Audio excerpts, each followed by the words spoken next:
friends. Welcome to this session on number systems. In the previous video, we learned the decimal expansion of rational and irrational numbers. In this session, we will learn how to represent rational and irrational numbers on the number line. So let's start. Friends, can you tell the type of expansion of the decimal number 2.8? This is a terminating decimal. Let's represent this number on the number line.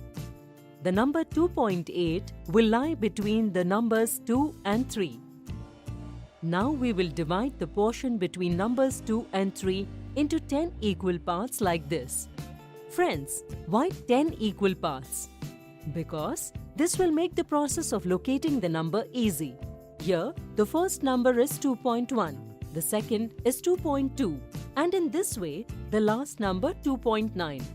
And the number 2.8 will be located here only. Let's take one more example.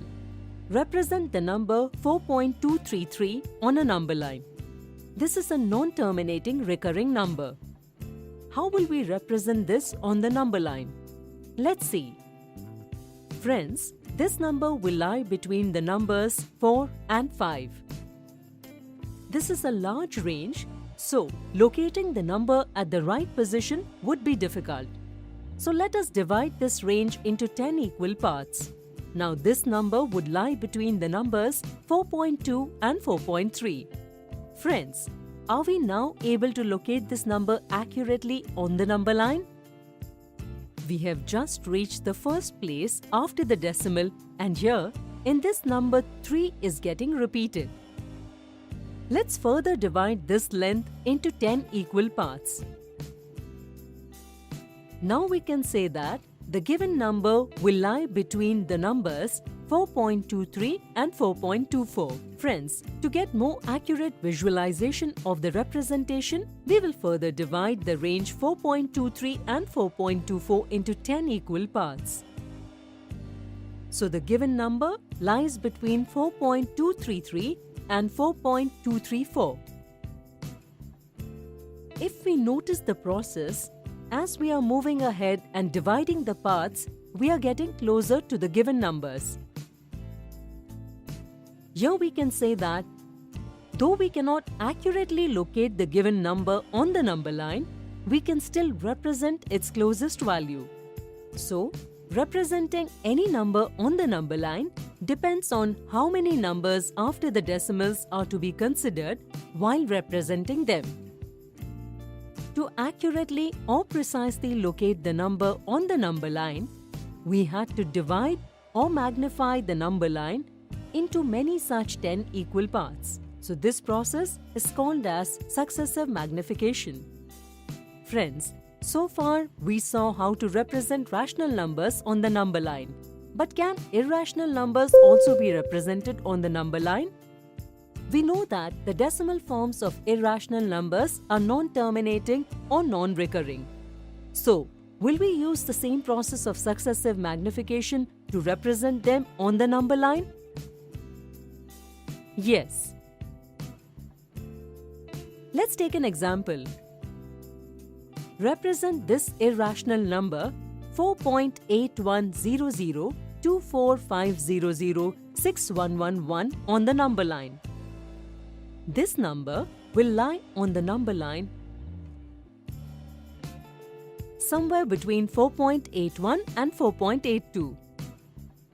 Friends, here the numbers are non-terminating and non-repeating after the decimal. Hence, even here, we will not be able to precisely spot the number, but we can still come to its closest point.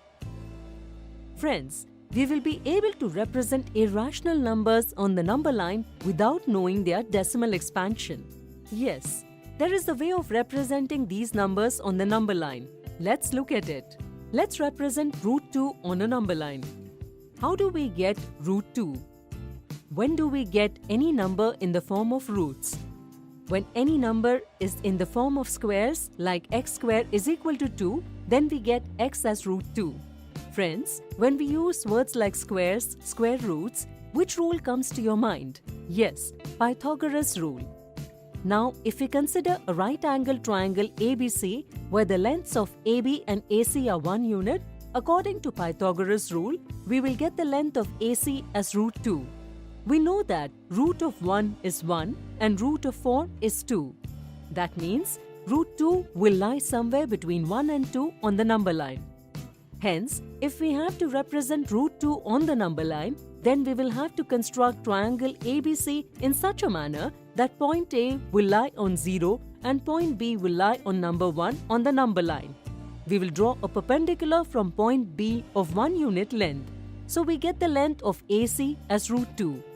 Measure the length of AC using a compass and draw an arc on the number line which cuts the number line at point E. Point E in the number line will represent the number root 2. Friends, that is it for today. In this session, we learnt about representing rational and irrational numbers on the number line. See you in our next session where we will solve some more questions and discuss this further. Thank you.